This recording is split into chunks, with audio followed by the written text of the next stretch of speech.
मैं अब्दुल गफ्फार। पूरा देख रहे हैं रीप्ले। पाकिस्तान को न्यूजीलैंड ने तीसरे टी20 में भी 45 रन से हराकर 5 मैचों की सीरीज में 3-0 की नाकाबिले शिकस्त बढ़ती हासिल कर ली, यानी कि they secure a win in the टी20 सीरीज। इससे पहले पाकिस्तान टेस्ट सीरीज भी हारा। तफसीली जायजा लेंगे इस टी20 की नाकामी का, चूंकि पाकिस्तान में आपको पता है क्रिकेट बोर्ड में भी तब्दीली आई थी इलेक्शन के बाद, वर्ल्ड कप के बाद, जब हमने देखा कि बाबर आजम को कप्तानी से हटाया गया, कोचेस तब्दील हुए, लेकिन नताइज जूं के तू हैं। पाकिस्तान टीम ने वर्ल्ड कप में भी स्ट्रगल किया, एशिया कप में भी किया, और अब ऑस्ट्रेलिया न्यूजीलैंड में वही सूरत हाल है। इस हवाले से तफसीली बात करेंगे। पुरान में हमें ज्वाइन कर रहे हैं पाकिस्तान के क्रिकेटर अब्दुल रऊफ, उनके साथ मौजूद हैं सीनियर तज्जियाकार और स्पोर्ट्स एंकर मिर्जा इकबाल बेग साहब। दोनों को खुशामदीद कहते हैं। इकबाल भी, पहले आपकी तरफ, ना सिर्फ टीम अच्छा परफॉर्म नहीं करी, बल्कि जो बोर्ड के मामलात हैं उन पर भी शदीद तनकीद हो रही है। बल्कि आज ना सिर्फ पाकिस्तान को बहुत बुरी शिकस्त हुई, बल्कि इस वक्त आईपीसी मिनिस्ट्री में हमारे इत्तला के मुताबिक बड़ी अहम इजलास भी चल रहा है। ज़कारिया साहब को वहाँ बुलाया गया है। सर, क्या कहानी बनने जा रही है? देखिए, बहुत बहुत शुक्रिया अब्दुल गफ्फार। मुझे लगता है ज़कारिया साहब की विकेट जो है उखड़ने वाली है, क्योंकि कल उन्होंने एक इजलास बुलाया था जिसमें वो फैसला करने वाले थे कि T10 लीग कराई जाए और गवर्निंग बोर्ड बनाया जाए। आईपीसी मिनिस्ट्री ने एट द 11th आवर वो इजलास रोक दिया था। और आपको पता है कि सारे लोग एक दिन पहले ही कराची आ गए थे, 5 स्टार होटल में ठहरे थे, मैनेजमेंट कमेटी के अरकान भी आ गए थे, लेकिन वो इजलास नहीं हुआ। आज तलब किया गया है। मुझे लग रहा है कि सरजनिश होगी, क्योंकि फवाद हसन फवाद साहब जो कि आईपीसी मिनिस्टर हैं, वो उन मामलात को बड़ी बारीक बीनी से देख रहे हैं। और आज उन्होंने chief election commissioner Shah Khawar को भी तलब किया है। एडवोकेट जनरल रह चुके हैं, जज रह चुके हैं शाह खावर साहब। तो बज़ाहिर यही लग रहा है कि ज़कारिया साहब को ये कहा जा रहा है कि अब बहुत हो गया। 4 फरवरी उनकी मुद्दत थी, लेकिन उससे पहले उन्होंने जो फैसले किए, जो प्रोफेसर साहब को उन्होंने टीम उनके हवाले कर दी, आज देख लेना क्या नतीजा निकला के 16 छक्के लगाए फिन एलन ने। और जिस तरीके से उसने बैटिंग की, उस 16 में से 12-13 छक्के तो उसने मिड विकेट पे लगाए। तो इसका मतलब ये हुआ कि आपकी टीम की मैनेजमेंट, आपकी क्रिकेट बोर्ड की मैनेजमेंट सब बुरी तरीके से नाकाम हो चुके हैं। और अब वक्त आ गया है कि इनका बोरिया बिस्तर गोल करके इन्हें घर भेजा जाए। शौकिया लोगों से पाकिस्तान क्रिकेट नहीं चलेगी, क्रिकेट चलेगी प्रोफेशनल लोगों से। मोहम्मद हफीज ने कहा कोचिंग की, अब्दुल रऊफ आपके साथ मौजूद है, इतना इसने कोर्सेज किए हुए हैं। ये क्यों नहीं आता? इसलिए कि ये सलाम नहीं करता। हफीज साहब जो है डायरेक्टर बने सियाह सफेद के मालिक, तो अब वक्त आ गया है इनका एहतसाब किया जाए। ठीक है, क्विकली आखिर में फिर बल्कि अब्दुल रऊफ को पहले लेता हूं, फिर इकबाल भी आपको। रऊफ, बहुत बुरी नाकामी अगेन 45 रन से, और आप देखें कि एक मरतबा फिर 224 रन हमने कंसीड कर दिए, और मुसलसल तीनों मैचों में टॉस जीतकर फिर बॉलिंग और यहां तक कि तीसरे मैच में बॉलिंग, और उसके बाद वही गलतियां, वही 226 खाए थे, यहां 224 खा लिए, वही बाबर आजम ने रन किए, इसके अलावा कोई रन नहीं कर रहा। तो तीनों मैचेस में एक ही कहानी रिपीट हुई। इसका मतलब यह है कि हमारी क्रिकेट का स्टैंडर्ड भी माशाल्लाह से बहुत कोई बेहतर नहीं है, और ऊपर से फिर इकबाल भाई ने आपको सारी इंतजामी मामला तो गिनवाई दिए। और जो शौकिया लोग हैं, इन्होंने बिल्कुल बेड़ा गर्क कर दिया। पहले इन्होंने स्क्वाश हॉकी और बाकी ओलंपिक्स का बेड़ा गर्क किया था, अब ये क्रिकेट में घुसे और उसको भी तबाह बर्बाद कर दिया। आप देखें कि ये जो 3 मैचेस हैं, 3 मैचेस में पाकिस्तान को 650 रन कंसीव हुए। 650 रन आपको 60 ओवर्स में लगे हैं। ये कोई 11 रन पर ओवर की एवरेज बन जाती है। और ये कंसिस्टेंट फेलियर है। आपकी जो बॉलिंग है, बैटिंग है, आपकी फील्डिंग है, और उसके बाद जो आपकी टीम सिलेक्शन है, आपकी जो मैनेजमेंट है, आपकी प्लानिंग है, और उसके बाद जो आगे एग्जीक्यूशन करना होता है जिसने प्लान को, उसका भी कंप्लीट फेलियर है। आपने पैनिक बटन तो जरूर दबाया है, आपने बाबर आजम को तीनों फॉर्मेट से हटा दिया, मगर अब उसकी रिप्लेसमेंट पे क्या है? आप टेस्ट सीरीज में आप वाइट वॉश हो गए, आप वनडे में वाइट वॉश हो गए, आप इसमें T20 में वाइट वॉश हो रहे हैं, तो आप खड़े किस जगह पे हैं? ओके, इकबाल भी, वो जो मीटिंग हुई थी वर्ल्ड कप के बाद, जिसके बाद एक तस्वीर भी खिंचाई गई, ज़कारिया साहब और बाबर आजम मुस्कुरा रहे हैं, पता नहीं बाबर आजम किस तरह से मुस्कुरा रहे थे, लेकिन इकबाल भाई, उस मीटिंग के बाद से पाकिस्तान क्रिकेट तब्दील हो गई।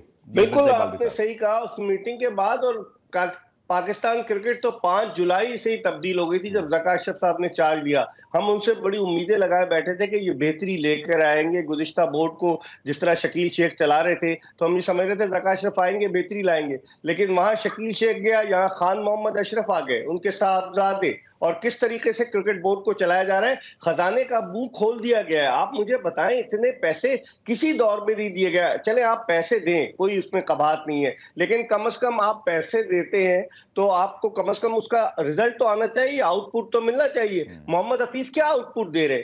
3-0 हारे। वहाब रियाज ने क्या आउटपुट दिया? वो चीफ सेलेक्टर है ना वहाब रियाज, उन्होंने क्या दिया आउटपुट? कि जो टीम उन्होंने सेलेक्ट की वो ऑस्ट्रेलिया के खिलाफ 3-0 हार गई, T20 सीरीज 3-0 अब हार गए हम। और अब कौन इनकी अकाउंटेबिलिटी करेगा? और जरका साहब और हफीज का जो कॉन्ट्रैक्ट था, जो मेरे पास इत्तलात है कि वो 1 साल का कॉन्ट्रैक्ट देना चाह रहे थे, आईपीसी मिनिस्ट्री ने मना कर दिया कि 30 लाख रुपए माहाना और दीगर पर्सेज अलग। तो ये क्रिकेट का पैसा है, ये किसी का जाती पैसा नहीं है, इसे क्रिकेट की तरक्की पर खर्च किया जाए। अगर आप बादशाह सलामत बनकर पैसे की निछावर करना शुरू कर देंगे, तो आपको तो पता है कुछ क्रिकेटर्स ऐसे हैं कि जो पहले तनकीद करते थे, यही मोहम्मद हफीज थे ना जिन्होंने क्रिकेट कमेटी के इजलास से बाहर निकलकर इन्होंने जो है इस्तीफा दे दिया था। अब वही हफीज जो है सारे शॉट्स खेल रहे हैं। क्या उन्होंने कोचिंग की है, क्या उनकी क्लास वो क्वालिफिकेशन है, कोई उनसे पूछे ना। लेकिन यही है कि जिसे पिया चाहे वही सुहागन वाली बात है। जक्का साहब ने जो है वो खजाने का मुंह खोला हुआ है, अब उनका दौर जो है मुझे लगता है अपने इख्तिताम की तरफ गामज़न चलिए, है। जक्का साहब को पहले भी हमने इनवाइट किया, तब भी इनवाइट कर सकते हैं भाई कि आप जरूर आएं और अपने शो में आकर जो है अपना मौक़िफ़ दें। हमने उनको पहले भी थी और इन्विटेशन दिया हुआ है। और हम ब्रेक शामिल करते हैं, ब्रेक से वापस आकर अब्दुल रऊफ से मैं मैच के हवाले डिस्कस करूंगा। क्रिकेट की खामियां बहुत ज्यादा नजर आ रही हैं, दोनों तरफ बॉलिंग हो रही है, बैटिंग में हमारे पास कोई टैलेंट दिखाई नहीं दे रहा, मिड ऑर्डर एग्जिस्ट ही नहीं करता है। बाबर आजम नाकाम हो जाए तो शायद 100 रन भी ना बने। डिस्कस करते हैं शॉर्ट कमर्शियल ब्रेक के बाद। प्रोग्राम में खुशामदेद। और पाकिस्तान को 45 रन से तीसरे टी20 में शिकस्त हुई और एक दफ़ा फिर बॉलिंग पूरी तरह नाकाम। तो बैटिंग में भी बाबर आजम के अलावा कोई बैट्समैन जो है वो टिक नहीं सका। पहले रिपोर्ट देखिए, उसके बाद आकर फिर अब्दुल रऊफ से बात करते हैं। रोज 16 छक्के लगाए फिन एलन ने और पाकिस्तान की बॉलिंग की ठीक ठाक दुर्गत बना डाली। बल्कि अगर हम आपके सामने मैच समरीज लेकर आएँ, पहले मैच से तीसरे मैच तक रोज तो 226 कंसीड हुए, फिर 190 प्लस और आज 224, जिसकी तरफ आपने भी निशानदेही की। ये बहुत ज़्यादा रन हैं। हम तो बात करते थे, ये देखिए रऊफ आपके सामने भी स्क्रीन पे मौजूद है सारी सूरत हाल। 226 पे 8, हम 180 पे ढेर, यहाँ भी बॉलिंग फर्स्ट हमने की। इसके बाद फिर अगर हम आगे बढ़े 194 पे 8, यहाँ 173 है। अच्छा कंपेटिटिव मैच हुआ, लेकिन हमारे मिड ऑर्डर की नाकामी से यह मैच हाथ से निकल गया। फिर 224 और उसके बाद 189 रन पे अब आउट हुए। बाबर के 53, उसके अलावा कोई बैट्समैन जो है वो आपको 20-30 करता हुआ भी दिखाई नहीं देगा। रफ कंप्लीट फेलियर है, क्योंकि ना तो टीम मैनेजमेंट को समझ में आ रही है कि हमारी स्ट्रेंथ क्या है। मुसलसल बॉलिंग किए जा रहे हैं, पहले बॉलिंग करके, और फिर शाहीन और हारिस का भी एक बॉलर 24 रन खा रहे हैं कवर में। आज तो हारिस रऊफ ने 28 रन खा लिए कवर में। दुनिया के जो नामवर बॉलर होते हैं, जो लीडिंग अटैक आपके कर रहे होते हैं, वो इस तरह की परफॉर्मेंस नहीं दिया करते।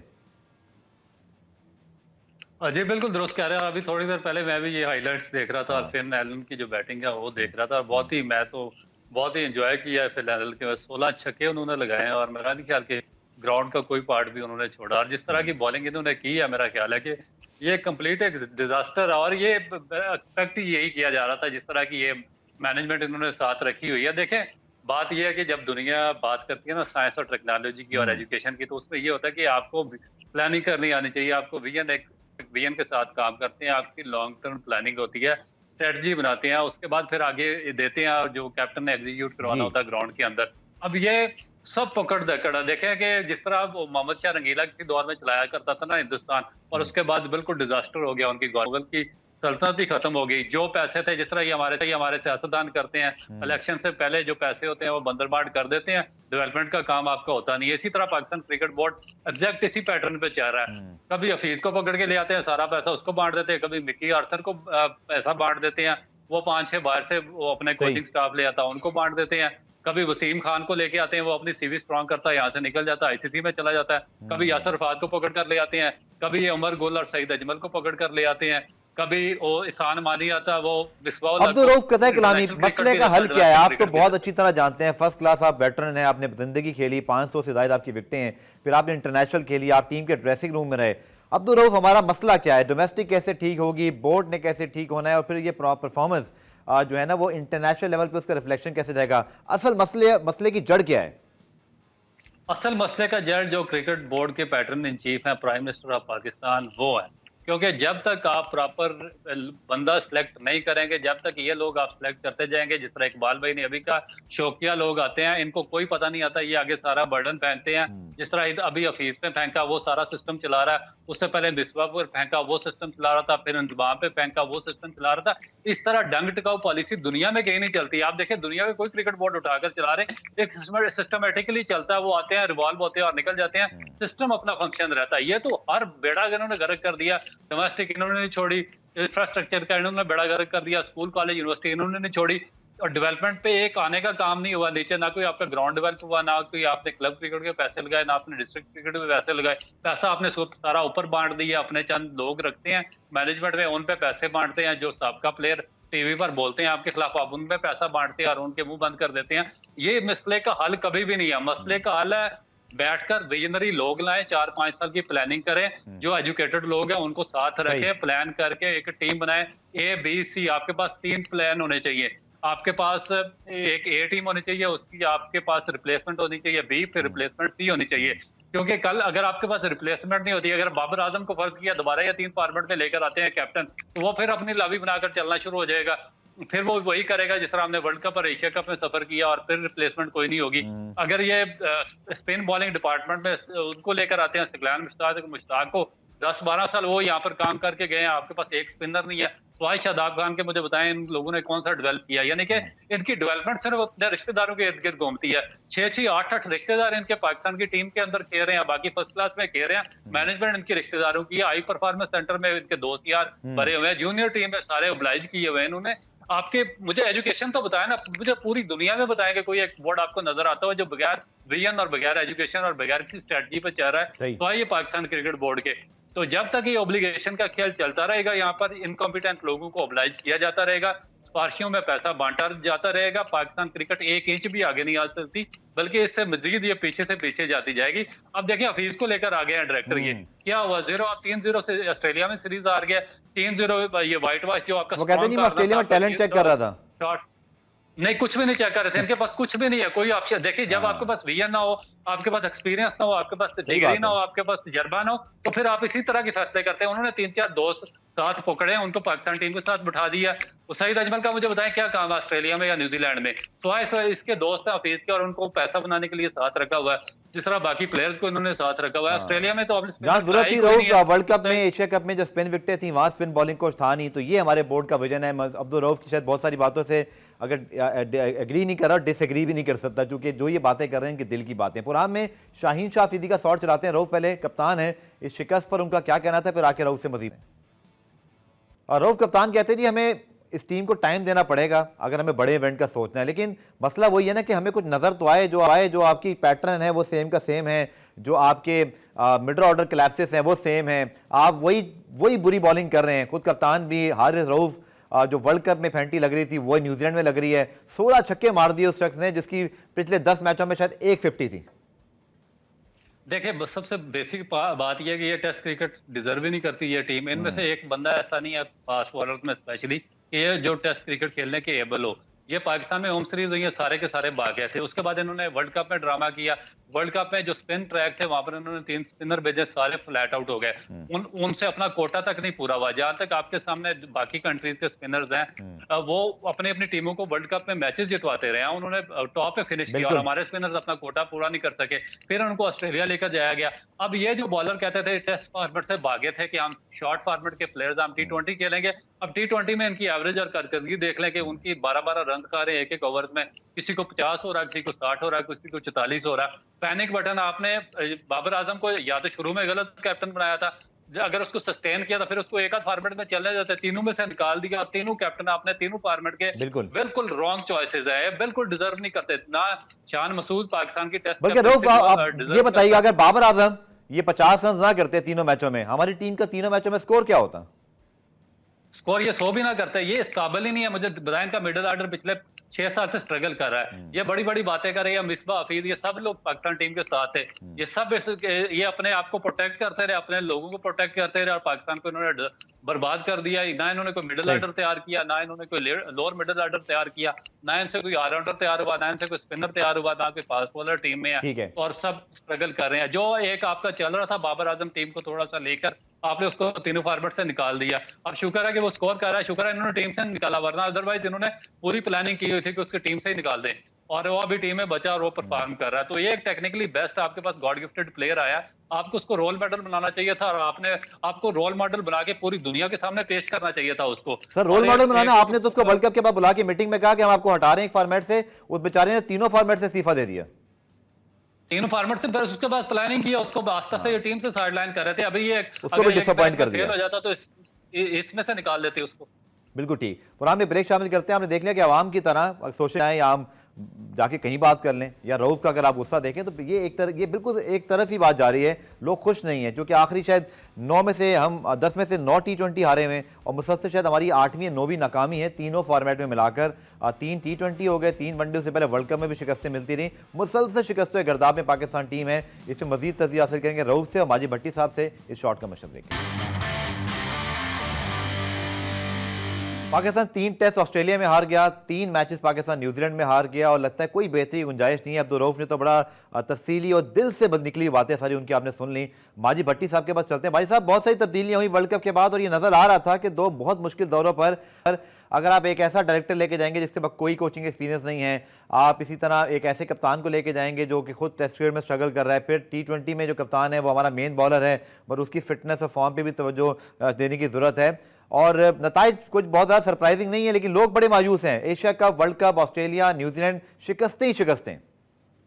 देखिए गफ्फार, हमारे लोगों को भी हमें दाद देनी पड़ेगी और आफरीन है कि इस टीम के साथ चाहे ये हारे चाहे जीते, लोग सुबह 5 बजे भी टेलीविजन स्क्रीन के आगे बैठ जाते हैं, रात को मैच हो तब भी बैठते हैं। दरअसल हमारे यहाँ लोग रातों रात रिजल्ट लेने की कोशिश करते हैं और हर आदमी अपने उसमें जो मैनेजमेंट आती है वो कोशिश करती है कि मेरे लोग किसी तरह ऑब्लाइज हो जाए। मेरा ख्याल में रातों रात ना मिकी आर्थर जितवा सकते थे, ना मोहम्मद हफीज जितवा सकेंगे और ना आने वाले जितवा सकेंगे। हमें अपने सिस्टम को टाइम देना होगा, हमें अपनी टीम मैनेजमेंट को टाइम देना होगा। मुझे नहीं पता कि मोहम्मद हफीज अच्छे कोच हैं या नहीं है, लेकिन जो इत्तलात आ रही है वो तो बहुत भयानक इत्तलात है कि लड़के जो हैं वो खुश नहीं है। लिहाजा यहाँ असल में 2 लड़ाइयां हो रही हैं। एक तो लड़ाई पाकिस्तान टीम की खराब परफॉर्मेंस पर ड्रेसिंग रूम में जो उखाड़ पिछाड़ हो रही है, लड़कों को निकाल रहे हैं, रख रहे हैं, लेकिन इन लोगों पे जिन लोगों ने नजर रखनी है वो अपनी कुर्सियां बचा रहे हैं। तो बेसिकली हमारे मुल्क में एक ही एंटरटेनमेंट है, सिनेमा इंडस्ट्री तो खत्म हो गई। लोग अब मूवीज देखने कम लोग जाते हैं, वो भी मॉल में अगर कोई सिनेमा हाउस है तो इसलिए चले जाते हैं कि वहां पर फूड कोर्ट्स बने हुए। अब क्रिकेट एक एंटरटेनमेंट है, क्रिकेट में हम हॉकी की तरफ उसको लेके जा रहे हैं, तबाही की तरफ। हम 75-76 साल पाकिस्तान को बने हुए हो गए, आज तक हम अपने डिस्ट्रिक्ट सिस्टम ही नहीं बना सके। कभी हम डिपार्टमेंटल क्रिकेट को ले आते हैं, कभी रीजनल क्रिकेट को, कभी सिटी क्रिकेट को, कभी फ्लैंक क्रिकेट को। तो हमें देखिए, ये मैं और आप भी स्टेक होल्डर है बिल्कुल कि अगर खुदा न खास्ता पाकिस्तान की क्रिकेट को नुकसान पहुंचा तो हमारी और आपकी रोजी रोटी भी इसी से वाबस्ता है। हालांकि हमें पैसे क्रिकेट बोर्ड नहीं देता, लेकिन क्रिकेट से हमारी रोजी रोटी वाबस्ता है। लेकिन प्रोफेशनल सेटअप हमें लाना होगा, प्रोफेशनल लोगों को लाकर उनको टाइम देना होगा और ऐसी पॉलिसी मुरतब करना होगी कि चाहे ज़का अशरफ रहें, रमीज राजा रहें, एहसान मानी रहें या नजम सेठी रहें, पॉलिसी चेंज नहीं हो। हमें नहीं पता क्रिकेट ऑस्ट्रेलिया में कौन लोग माजिद भाई कतई कलामी, ये जो आज कल मीटिंग कराची में होनी थी, फिर सुना आज IPC में एक मीटिंग हो रही है बड़ी है, आप बड़े बाखबर रिपोर्टर हैं, ये मामला कहाँ जाते हुए आपको दिखाई दे रहा है? 5 फरवरी तक मुद्दत है इस मैनेजमेंट कमेटी की, आपको क्या लगता है सर क्या होने जा रहा है फिर? देखिए गफार, कुछ लोग ये भी इंदिया दे रहे हैं कि शायद मामला अदालत तक चले जाएं, लेकिन मैं और आप इस वक्त जब बात कर रहे हैं जी सर, तो ज़का अशरफ साहब को जो मिनिस्टर हैं IPC के फवाद हसन फवाद, उन्होंने बुलाया हुआ है और वहाँ चीफ इलेक्शन कमिश्नर भी मौजूद है। अब मेरा सवाल ज़का अशरफ से है कि भाई अगर आपके पास डिग्री है तो आपने पिछले 6 महीने में इलेक्शन क्यों नहीं करवाए? इलेक्शन करवाते आप 3 साल के लिए PCB के चेयरमैन बन जाते। लेकिन यहाँ हर आदमी अपने तौर पर अपने मसाइल को लेके चला हुआ है। ये कितनी बड़ी शर्मनाक बात है कि लाखों रुपए खर्च हो गए और कराची में मीटिंग नहीं हो सकी, फिर लाहौर गए, लाहौर से आज इस्लामाबाद चले गए। लेकिन उस लेटर में जो IPC ने 2 माह की एक्सटेंशन ज़का अशरफ को दी जी सर, उसमें वाज़ेह तौर पर लिखा हुआ है कि 4 फरवरी तक ज़का अशरफ को इंतखाबात करवाने हैं और मजीद एक्सटेंशन नहीं मिलेगी। तो इससे तो आप अंदाजा लगा लें कि अब ज़का अशरफ की कश्ती जो है वो तो डूब गई। लेकिन बोर्ड ऑफ गवर्नर्स फॉर्म करें, अगर ज़का साहब के पास डिग्री है, इलेक्शन लड़े, 3 साल के लिए PCB चेयरमैन बन जाए। लेकिन ये जो खिलवाड़ हो रहा है ना पाकिस्तान क्रिकेट के साथ, पाकिस्तान टीम के साथ और पाकिस्तान क्रिकेट बोर्ड में जो खिलवाड़ हो रहा है, जी जी, ये मेरा ख्याल क्रिकेट को तबाही की तरफ ले। रऊफ जो बहुत ज़बरदस्त किस्म की डिटेल एनालिसिस, बैकग्राउंड स्टोरी और जो प्रेजेंट हाल है वो बता दिया माजिद भट्टी साहब ने। इन हालात में जब हम अभी जनवरी में हैं, जून में वर्ल्ड कप है, कैसे उम्मीद की जा सकती है कि ये टीम जाके वर्ल्ड कप में बड़ी टीमों को हराएगी? कोई मौज़ा ही होगा सर? जी बिल्कुल, और मैं बिल्कुल 100% एग्री करता हूँ माजिद भाई से। और मेरा ख्याल है कि अगर डिग्री इनके पास नहीं है तो डिग्री हमारे पास है। तो कब हम कौन सा कोई इसराइल या इंडिया से आया, हमारी तरफ भी देखा जा सकता है। बात यह है कि अब्दुल रऊफ आप चेयरमैन बनने की ऑफर कर रहे हैं खुद से। लेकिन गफ्फार, हम बना नहीं सकते इनको। हाँ आप देखें, माजिद भाई ने तो आपको कहा है कि आपका मुश्किल है। नहीं नहीं, मैंने ये कहा कि हमारे पास इख्तियार नहीं है, हमारे पास ये इख्तियार नहीं। बिल्कुल ठीक जी रऊफ। बेसिकली बात यह है कि ये जो स्पोर्ट्स होती है ना, ये किसी भी कौम को यूनिफाई करती है। आपके पास 25 करोड़ की आबादी है और आप बिल्कुल फॉर ग्रांटेड इस चीज को ले रहे हैं। इससे सिर्फ क्रिकेट या क्रिकेटर नहीं, ऐसे और हजारों लोगों के कारोबार और रोजगार वाबस्ता है। ये उनका डिस्ट्रक्शन हो रही है पूरे पाकिस्तान के लोगों के कारोबार की, और जो सारा सिस्टम इस क्रिकेट की इंडस्ट्री के साथ वाबस्ता, वो भी तबाह बर्बाद हो रहा है। तो मेरा ख्याल है कि जो हमारे प्राइम मिनिस्टर हैं या जो हायर अथॉरिटीज हैं, उनको सीरियस इस पे कंसर्न शो करने चाहिए। इस तरीके से आप सिस्टम नहीं चला सकते। आप देखें कि पीछे जो आपकी कमेटी थी, उन्होंने उसको मिकी आर्थर को लाया, वो 5-6 अपने बंदे लेकर आ गए, वो बाहर बैठे हुए ऑनलाइन कोचिंग कर रहे हैं ना, उनका पाकिस्तान में कुछ स्टेक है, बड़ी बड़ी तनख्वाहों पर वो लगे हुए हैं। उसके बाद फिर वो जब कोई बड़ा इवेंट आता था, इस तरह वर्ल्ड कप या एशिया कप, 2 दिन पहले पाकिस्तान टीम को ज्वाइन करते थे, वो ड्रामा करते थे और वापस चले जाते थे। अभी ये जो नई कमेटी आई है, इन्होंने सारा मलबा हफीज के ऊपर डाल दिया, ना उसका एक्सपीरियंस है, ना डिग्री है, ना तजर्बा है, ना कोचिंग का कोई एक्सपीरियंस है। वो अपने दोस्तों को लाकर उसने ओब्लाइज कर दिया। तो इस तरीके से सिस्टम नहीं चलते। सिस्टम आपको स्ट्रॉन्ग करना पड़ेगा, आपको लॉन्ग टर्म पॉलिसी बनानी पड़ेगी। जब तक लॉन्ग टर्म पॉलिसीज आपकी नहीं बनेगी, आपका सिस्टम 1 इंच भी आगे नहीं बढ़ सकता। आप इसी तरह मुख्तलिफ लोगों को ओब्लाइज करते रहेंगे और इसी तरह की आवाजें आपके खिलाफ उठती रहेंगी। माजिद भाई, बड़ा अच्छा पॉइंट है जो अब्दुल रऊफ साहब ने रेस किया। सेनेटर मुश्ताक साहब ने जो बात रेस की थी, फिर मुर्तज़ा सोलंकी ने इसका जवाब दिया कि जो हमारे इंफॉर्मेशन मिनिस्टर निगरान के डे टू डे अफेयर, लेकिन सारे मामला तो सर क्रिकेट बोर्ड ने किए। मैं आपकी भी राय जानना चाहूंगा कि कप्तान चेंज, आपके हेड कोच चेंज, आपके डायरेक्टर वो लग गए जिनके पास कोचिंग का एक्सपीरियंस नहीं, हर एक फैसला कर लिया गया, लेकिन गवर्नमेंट कहती है डे टू डे अफेयर चल रहे हैं। तो मुझे कुछ ये भी कहानी समझ नहीं आती कि अब थोड़ी सख्ती हुई जब ये मीडिया के राइट्स का मामला हुआ, बट जो क्रिकेटिंग डिसीजन थे, बाबर आजम को बिठाकर आपने कहा जी आप कप्तानी छोड़ दें, क्या उसके लिए भी आईपीसी मिनिस्ट्री से पूछा था? नहीं पूछा था। सारे बड़े फैसले तो सर जब हो गए उसके बाद गवर्नमेंट कहती है और फिर एक्सटेंशन भी देती है। मुझे तो दोनों तरफ कहानी समझ नहीं आ रही। गफ्फार, मुझे लग रहा है कि गवर्नमेंट भी कॉम्प्रोमाइज है। तकरीबन जो गैर मुसद्दिका इत्तलात हैं कि 70 से 80 अपॉइंटमेंट्स हुए, जिनमें 30 लाख रुपए महीने के मोहम्मद हफीज ले रहे हैं, 25 लाख रुपए वहाब रियाज ले रहे हैं, कोई 6-7 डायरेक्टर्स अपॉइंट हुए हैं और बेतहाशा लोगों का अपॉइंटमेंट हुआ है।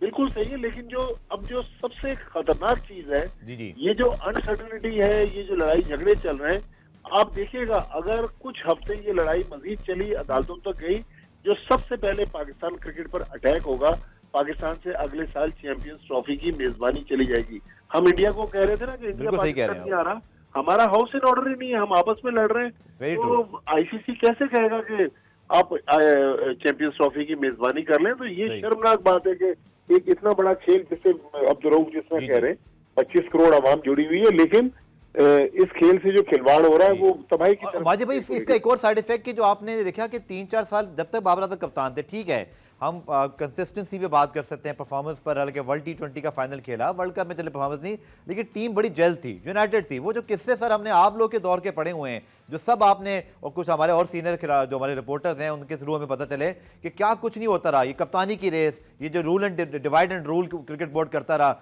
ये तो मुझे सीधा सीधा नजर आ रहा है सर। अब तो ड्रेसिंग रूम का मुझे माहौल तब्दील दिखाई दे रहा है।